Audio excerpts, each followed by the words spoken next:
হিন্দুস্তান মানে ভারতবর্ষ। এই শুভেন্দু অধিকারী, তোমার বাবার 14 গোষ্ঠীকে আমরা একদম গণতান্ত্রিক ভাবে আমরা শিক্ষা দিয়ে দেব। এই কাতির প্রোডাক্ট, এই অধিকারী প্রোডাক্ট, প্রত্যেকটা টাইমে একটা ধর্মের প্রতি কুৎসা করা, কিন্তু এই কুৎসা আমরা হতে দেব না। আমি হাজার হাজার মানুষের সামনে আমি প্রমিস করে গেলাম, একটা মুসলিম মায়ের সন্তানের গায়ে যদি হাত পড়ে, ওই হাত গণতান্ত্রিক ভাবে মুড়িয়ে ভেঙে দেব। আমি শুভেন্দু অধিকারী, আমি সবার বিধায়ক নই, আমাকে হিন্দুরা এমএলএ করেছে, আমি হিন্দুদের বিধায়ক। মানে পুরো ধর্মটাকে শেষ করে দিয়েছো, তোমরা রাস্তায় নামিয়ে দিয়েছো সনাতন ধর্মকে। আজকে মুসলিমদের পেছনে লাগছে, আগামীতে হিন্দুদের টিকিট আসছে, আপনাদের হিন্দুদেরকেও আমাদেরকে এইভাবে জ্বালাবে। হিন্দু বাঁচাবো, সংবিধান বাঁচাবো, जो हमारे साथ हम उनका साथ। আমি নিজে হিন্দু, তারপর আবার ব্রাহ্মণ। বিজেপি বলছে হিন্দু খতরে মে হ্যায়। আচ্ছা, আমাদের দেশ শাসন করেছে কারা জানেন? 400 বছর আমাদের দেশ শাসন করেছে মুসলমানরা। ভারতবর্ষের হিন্দু খতরে মে ছিল না? বিজেপির আগে দেশ শাসন করেছে কংগ্রেস, হিন্দু খতরে মে ছিল না? আর তুমি বিজেপি ক্ষমতায় আসার পরে হিন্দুদের তো ভালো থাকার কথা। আপনি যদি বলেন যে আমরা বিজেপিরা হিন্দুর পক্ষে স্ট্যান্ড নিয়েছি, তার কারণে তো হিন্দু আক্রান্ত।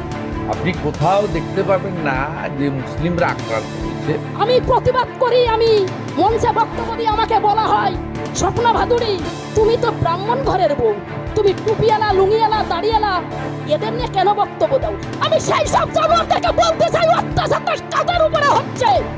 অত্যাচার যাদের উপরে হবে, এই স্বপ্না ভাদুড়ী বুক পেতে দিয়ে প্রতিবাদ করবে, দরকার হয় মরবো। এই একজন হিন্দু নারী এখন শুভেন্দুর রাতের ঘুম কেড়ে নিয়েছে। মুসলমানদের পক্ষে শুভেন্দুর বিরুদ্ধে গিয়ে প্রতিবাদের যুদ্ধ ঘোষণা করেছে এই সাহসী হিন্দু নারী। সাম্প্রদায়িক দাঙ্গার ভয়ে মুসলমানরা তাদের উপর চলা নির্যাতন সহ্য করেও যখন কোনো প্রতিবাদ করতে পারছে না, তখন একজন হিন্দু নারীর এমন অগ্নিকণ্ঠে প্রতিবাদ সারা বিশ্বে প্রশংসা কুড়াচ্ছে। আমি প্রতিবাদ করি, আমি মঞ্চে বক্তব্য দিয়ে আমাকে বলা হয়, স্বপ্না ভাদুড়ী তুমি তো ব্রাহ্মণ ঘরের বউ, তুমি টুপিওয়ালা, লুঙ্গিওয়ালা, দাড়িওয়ালা, এদের নিয়ে কেন বক্তব্য দাও? আমি সেই সব জানোয়ারদেরকে বলতে চাই, অত্যাচারটা কাদের উপরে হচ্ছে? অত্যাচার যাদের উপরে হবে, এই স্বপ্না ভাদুড়ী বুক পেতে দিয়ে প্রতিবাদ করবে, দরকার হয় মরবো। তবু মাথা নত করবো না, কারণ আমি ভারত মায়ের সন্তান, আমি মাথা নত করতে শিখিনি। কিন্তু যতটুকু জানি ততটুকুই বলবো। মোহাম্মদ সাহেবকে আমি অত্যন্ত, ওনাকে আমি শ্রদ্ধা করি, কারণ উনি ছিল সারা বিশ্বের কিন্তু শান্তির দূত, সারা বিশ্বের, সারা পৃথিবীর। কিন্তু সেই মোহাম্মদ সাহেবের নামে তোমরা যে বাজে বাজে কথা বলো, জয় শ্রীরামের তিলক কেটে আর গেরু একটা গামছা পরে, আমার মনে হয় মোহাম্মদ সাহেবের নাম নেওয়া তোমাদের সবথেকে বড় পাপী তোমরা, কারণ পাপীরা কখনো মোহাম্মদ সাহেবের নাম নিতে পারে না। আমরা সব সময় জেনে এসেছি হিন্দু মানি ইসলাম বিদ্বেষী, হযরত মুহাম্মদ সাল্লাল্লাহু আলাইহি সাল্লামের বিরোধী, কিন্তু এই নারী তার উল্টো। দর্শক, একজন হিন্দু হয়ে এই নারী আমাদের ইসলাম ধর্ম এবং প্রিয় নবী হযরত মুহাম্মদ সাল্লাল্লাহু আলাইহি সাল্লামের প্রতি যে সম্মান দেখিয়েছে, আমরা কি তার প্রতিদান হিসেবে তার জন্য ভালো কিছু কমেন্ট করতে পারবো না? অবশ্যই পারবো। সবাই এই সাহসী হিন্দু নারীর জন্য ভালো ভালো কিছু আপনাদের মূল্যবান মতামত অবশ্যই কমেন্ট করবেন। এই সময় স্বপ্না ভাদুড়ী বলেন, শুভেন্দু অধিকারী যদি মুসলমানদের উপর অন্যায়ভাবে অত্যাচার নির্যাতন করে, তাহলে শুভেন্দু অধিকারীকে কঠোরভাবে প্রতিহত করা হবে। বিজেপি আর আরএসএস এরা কখনো দেশপ্রেমী হতে পারে না, মানুষপ্রেমী হতে পারে না, সমাজপ্রেমী হতে পারে না, ধর্মপ্রেমী হতে পারে না। শুভেন্দু অধিকারী বড় বড় কথা বলছিল যে দাড়িওয়ালা, টুপিওয়ালাদেরকে গাছে উল্টো করে ঝুলিয়ে সোজা করব। এই শুভেন্দু অধিকারী, তোমার বাবার 14 গোষ্ঠীকে আমরা একদম গণতান্ত্রিক ভাবে আমরা শিক্ষা দিয়ে দেব। এই কাতির প্রোডাক্ট, এই অধিকারী প্রোডাক্ট, প্রত্যেকটা টাইমে একটা ধর্মের প্রতি কুৎসা করা, কিন্তু এই কুৎসা আমরা হতে দেব না। আমি হাজার হাজার মানুষের সামনে আমি প্রমিস করে গেলাম, একটা মুসলিম মায়ের সন্তানের গায়ে যদি হাত পড়ে, ওই হাত গণতান্ত্রিক ভাবে মুড়িয়ে ভেঙে দেব। আমি মনে করি শুধু আজ মুসলিমদের পেছনে লাগিনি, আজকে মুসলিমদের পেছনে লাগছে, আগামীতে হিন্দুদের টিকিট আসছে, আপনাদের হিন্দুদেরকেও আমাদেরকে এইভাবে জ্বালাবে। 140 কোটি জনসংখ্যার দেশ ভারতে বিভিন্ন ধর্মের মানুষ বসবাস করে, যার মধ্যে সবচেয়ে বেশি বসবাস করে হিন্দুরা।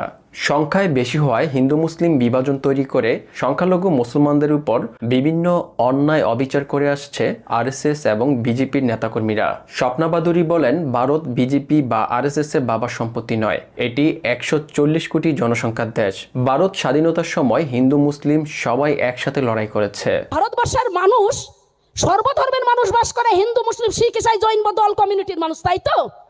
একদিকে মন্দিরে পুজো হয়, একদিকে আল্লাহর কাছে নামাজ আদায় করা হয়, একদিকে যিশুর কাছে প্রে করা হয়, একদিকে গুরুদুয়ারে কিন্তু গুরু নানকের কাছে স্মরণ করা হয়, তাই তো? এটা সেই মাটি, এটা বিজেপি আরএসএস এর বাবার মাটি নয়। এটা এই মাটি আমাদের 140 কোটি মানুষের মাটি। যারা বড় বড় কথা বলছে যে তুমি মুসলিম কিনা তোমাকে ইনভেস্টিগেশন করতে হবে, তুমি কতদিন নামাজ আদায় করছো তোমার এটা পরীক্ষা নিরীক্ষা করতে হবে, তুমি পাকিস্তানের কি আফগানিস্তানের কি বাংলাদেশের কি মায়ানমারের আমরা ইনভেস্টিগেশন করব, আমি সেই সব নেতা মন্ত্রীদেরকে একটা কথাই বলতে চাই। এই কথা বলার আগে একটাই কথা মনে রাখবেন, এই মাটি কিন্তু স্বাধীনতার পেছনে হিন্দু মুসলিমের অবদান বলিদান, রক্ত ঝরিয়ে এই মাটি কিন্তু স্বাধীন করেছে। সেখানে আরএসএস এর 14 গোষ্ঠীর একজনও কিন্তু রক্ত দিন এই মাটিতে। আর যারা ভারতের জন্য সেলুলার জেল খেটেছে, কালাপানি সাজা খেয়েছে, আম্বালা জেলে জেল খেটেছে, ফাঁসির দড়িতে উঠেছে, তাদেরকে বলছো তোমরা কে? এই প্রশ্ন যদি মুসলিমরা করে যে তোমরা কে, ভারতীয়রা বলছে ভারতে বিজেপি সরকার ক্ষমতায় আসার আগে শত শত বছর মোগলরা ভারত শাসন করেছিল, তখনও ভারতের হিন্দু মুসলিম সবাই একসাথে মিলেমিশে বসবাস করেছিল। বিজেপি ক্ষমতায় আসার আগে কংগ্রেস ক্ষমতায় ছিল, তখনও ভারতের হিন্দু মুসলিম সবাই মিলেমিশে একসাথে বসবাস করেছিল। কিন্তু বিজেপি হিন্দুদের রাজনৈতিক দল হয়েও বিজেপি ক্ষমতায় আসার পর থেকে এখন কেন ভারতে হিন্দুরা বিপদে? আমি নিজে হিন্দু, তারপর আবার ব্রাহ্মণ। বিজেপি বলছে হিন্দু খতরে মে হ্যায়। আচ্ছা, আমাদের দেশ শাসন করেছে কারা জানেন? 400 বছর আমাদের দেশ শাসন করেছে মুসলমানরা। ভারতবর্ষের হিন্দু খতরে মে ছিল না? বিজেপির আগে দেশ শাসন করেছে কংগ্রেস, হিন্দু খতরে মে ছিল না? আর তুমি বিজেপি ক্ষমতায় আসার পরে হিন্দুদের তো ভালো থাকার কথা, হিন্দু খতরে মে হ্যায়, ভোট আসলেই হিন্দু খতরে মে হ্যায়, খতরে মে হ্যায়। আমি যদি এখন এই মিষ্টির দোকান থেকে একটা ঠান্ডা জলের বোতল কিনি, আমার থেকে 10 টাকা নেবে। হুমায়ুন গিয়ে কিনলেও 10 টাকা নেবে। আমি হিন্দু বলে আমার থেকে 5 টাকায় নেবে না। সারের দোকানে গিয়ে আপনি সার কিনুন, যা মূল্য, একজন মুসলমান একজন হিন্দু একই সারের মূল্য। আপনি মুদিখানার দোকানে গিয়ে বাজার করুন, হিন্দু আর মুসলমান হন, লিটার তেলের মূল্য একই। আপনি যে বাজারে মাছ কিনবেন সেখানে একই মাছের দর। পশ্চিমবঙ্গের ইতিহাস থেকে মুসলমানদের অবদানকে বাদ দিলে বাংলার ইতিহাস অপূর্ণ হয়ে যাবে। ব্রিটিশ বিরোধী আন্দোলনে পশ্চিমবঙ্গের মুসলমানদের অবদান ছিল গুরুত্বপূর্ণ। এছাড়া ইতিহাসে যতবার ভারত সংকটে পড়েছিল, হিন্দুদের পাশাপাশি মুসলমানরাও সমানভাবে দেশের জন্য সর্বস্ব দিয়ে চেষ্টা করেছিল। তোমরা ইতিহাসের কি জানো? কি জানো তোমরা ইতিহাসের? মৌলানা আবুল কালাম আজাদ যখন লাহোর জেলে ছিল, তখন ওর ওয়াইফ কিন্তু অত্যন্ত অসুস্থ ছিল। মহাত্মা গান্ধীজি দেখতে গেছেন, দেখতে গিয়ে বলেছে, মৌলানা আবুল কালাম আজাদ, তোমার কাছে আমার একটা প্রশ্ন আছে, সেই প্রশ্নের উত্তরটা দিতে হবে। উনি বললেন, মৌলানা আবুল কালাম আজাদ, হ্যাঁ আপনি বলুন। বলছে, আপনার বউ খুব অসুস্থ, আমি আপনাকে অফিসিয়ালি ভাবে যেটা মানে যা কিছু প্রসেসিং করতে এইগুলো করে নিয়ম মেনে আপনাকে আমি বাড়ি নিতে চাই, আপনার বউকে একটু দেখবেন। সেই টুপিওয়ালা লুঙ্গিওয়ালা দাড়িওয়ালা কি বলেছিলেন জানেন? মৌলানা আবুল কালাম আজাদ সাহেব বলেছিল, একদিকে আমার ভারত মা লোহার চেকলে, আর একদিকে আমার ওয়াইফ অসুস্থ। আমার ভারত মায়ের জন্য ওয়াইফকে বলিদান দিতে পারি, কিন্তু ওয়াইফের জন্য ভারত মাকে বলিদান দিতে পারি না। এটা হচ্ছে ইসলাম ধর্ম।